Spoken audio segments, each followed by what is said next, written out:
I told the truth about what my ex did to me 10 years ago, and now his proposal is off, his future in-laws cut him off, and somehow I'm the one being blamed for ruining his life. A little backstory is needed, so please stick with me here. Growing up, I, 27 female, had a childhood friend named Angie, 27 female, who was as close to me as a real sister. We'd spend entire weekends at each other's place, celebrated family events etc. from 6 years old till 18 years old. I even lived at her place in 2nd grade while my parents went to a nasty divorce. I learned to speak some Russian, as she is Russian, and she learned to speak some Spanish. Needless to say, her older brother and little sister were like a family to me. During our teenage years she had her 2 male best friends, one whom she started dating and another one, Nico, now 29, who was Russian as well, whom I started dating at 17. Growing up I had issues with a heart condition. I won't bore you with the details, but I had to take a lot of meds, but got healthier starting from 16. I didn't have to take them daily but only when my heart rate became irregular, but then immediately, as it would become extremely painful, my heart would cramp and I would start to hyperventilate. All my friends knew this, Nico included, and that I would black out if my meds got taken with alcohol. I didn't smoke much or drink much growing up as a result, since I was worried about my health and only did drink at home or in a safe setting. Legal drinking age is 16 here, and I only drank wine or beer if at all. I had my first time with Nico at 17, and when my parents stayed at a retreat 2 weeks later, he came over to have a date night. I did drink 1 glass of wine, but started having health issues later, resulting in me taking my meds and being unconscious. I was a bit sore the next morning but didn't think much about it. 2 weeks later, I'm informing Nico that I'm late on my period and he starts to panic, then he just blurts out, confessing he made love with me while I was unconscious that one night. We made love before, so he didn't think much about it. Apparently he didn't have a rubber, but since I was on the pill, he figured it was alright, and he also didn't finish in me, but in a tissue. I felt violated and disgusted by myself. I didn't know how to describe this and only told Angie about it. I was an utter mess for a few years, and wasn't able to make love again until 2 years later. I didn't remember any of it, but was too ashamed to go to my mom or anybody else. I didn't think of it as rope back then. I was too young to really understand what and how I was violated, and Angie told me it's alright, I should break up if I feel bad about it, but we were in a relationship and didn't make love before. I broke up with him the following day, and apparently he cried about his broken heart to her. As Nico and Angie were close and hanging out together a lot, they started dating a few months afterwards, and I had to see him every time when visiting her. I told her I'm not able to see him, but she didn't understand where I'm coming from. The contact stopped and we haven't texted or seen each other in years. I still followed her and her family and saw that her brother is expecting his first child. As I was extremely close with her family, I just commented on the Insta post expressing my gratitude when he reached out to me. I missed his wedding, but he wanted to ask if I would be interested in joining the baby shower, as it's been years and we've been extremely close before. He told me I was like a third little sister. I just asked if Nico will be attending as well, as Angie and him have been dating for 9 years now, and he said yes. I didn't elaborate much but just expressed that I'll send a small present if he can give me his current address but won't be attending. He kept on pestering me what exactly happened all those years ago and why I'm not in their lives anymore. Angie told her family I'm not able to see her with an ex of mine, but her brother thought there's more behind it. This is when I think I could be the jerk.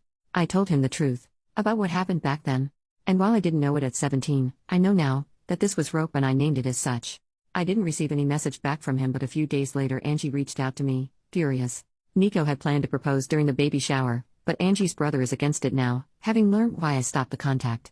She loves Nico and will stay with him, but by doing so, her brother said she is no longer a part of his life, as he doesn't want his little baby girl in the same family as a rapist. Since then I've been getting messages from old high school acquaintances, telling me I should have ignored it, and not told anybody. Since I didn't speak up back then, I lost the right to do so now, and am a horrible person for ruining somebody's life over some stuff he did 10 years ago when he himself was a child as well. Am I truly the wrong for speaking up? Update 10 days later. First of all, I am immensely thankful for all the people who took the time to not only read through my story, but also comment. I read every single comment and try to respond to as many as possible. It gave me a little bit of hope of compassion for victims of rope and also the courage to not cave to the backlash I received. Mental update. Reading all the messages defending my choices on speaking up made me realize how insecure I was on what I am allowed to do and how much I was trying to make it right to other people besides myself. This especially included Nico and Angie. All of you are right. If Nico had changed, he would have apologized, reached out, or tried to make amends in some way.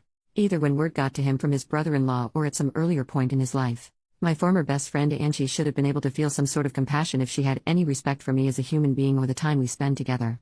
Her reactions showed that I shouldn't hesitate on my actions. I went to therapy from 21 onwards and thought I moved on from the rope as best as I could, but I realized how ashamed I still am almost 10 years later about an incident that wasn't my fault at all. I was ashamed to speak up back then and afraid that people around me would look differently at me. And somehow I still felt bad about speaking up today, so I'm trying to own what happened to me now and not apologize for other people's behaviors, especially as they don't even show me respect. What happened since then? I archived every nasty message I got on WhatsApp so I wouldn't have to read them, but would have the proof if needed at a later point. Angie's mom called me the following day of the incident, crying. I shouldn't have answered the phone, but during the 10 years of friendship I saw her as an aunt, almost a second mom. She'd always joked that while her children would run around the house doing whatever, I would always take the time to drink a tea and talk with her, showing her more love and time than her actual children. While she said she's sorry for what has been and for what I went through as a child, she couldn't believe that I would ruin Angie's happiness over something like that. With Angie's brother refusing to have Nico as part of the family and Angie standing by Nico's side, it's divided their family and she is heartbroken. She has grown to love Nico like family as well and has known him for nothing more than a considerate young man who she knows will make her daughter happy. It wasn't nasty names or angry talk, just a heartbroken mother who faked to acknowledge my pain and saw the fault in me. Angie's mom tried to get me to apologize or to take it back, but I refused as I don't see the fault in me. With everything that has happened, I believe that Nico hasn't changed and is just hiding it better somehow. He can see how people are standing by him and supporting his behavior, so he won't have to change. And that is something I didn't want to indulge. Angie's mom not even once used the word rope, and I tried to correct her every time she talked about it, trying to name it for her to understand better, but she would just start sobbing more and it didn't make sense for us to continue to talk. Angie's mom used to be in contact with mine for some time, and she reached out to her after our talk. I was afraid that my mom would find out, since she's from a more conservative background. We had a long talk and I didn't get to see her, physically, yet, but she apologized for not being there for me or not making me feel like I can talk to her. I tried to calm her as best as I could, but when she asked me if my current partner knows I was used like that, I got angry. She was scared my partner would leave me if he found out, implying it was something that made me less precious or appealing.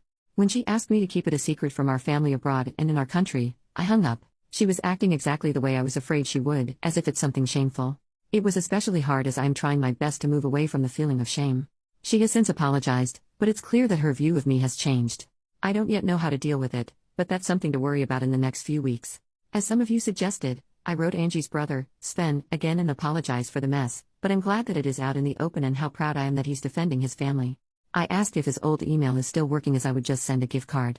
He didn't respond, but I got a message from his wife 2 days ago. She thanked me for speaking up and informing them about Nico. There were apparently had a few moments that made her uncomfortable, some jokes Nico made, and in retrospective she can see why.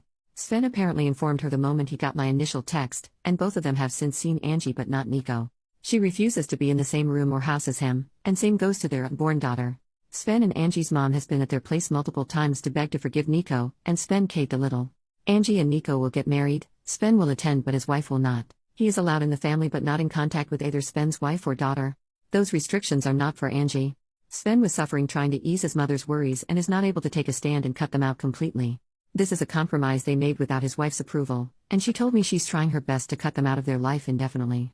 She wanted to move back, closer to her family as well, and thinks this is a perfect opportunity but isn't sure if she can follow through. His wife told me she's terribly sorry for all the issues that came my way and it has been a lot trying to handle the situation on their side. Sven knows it's not my fault but he doesn't want contact.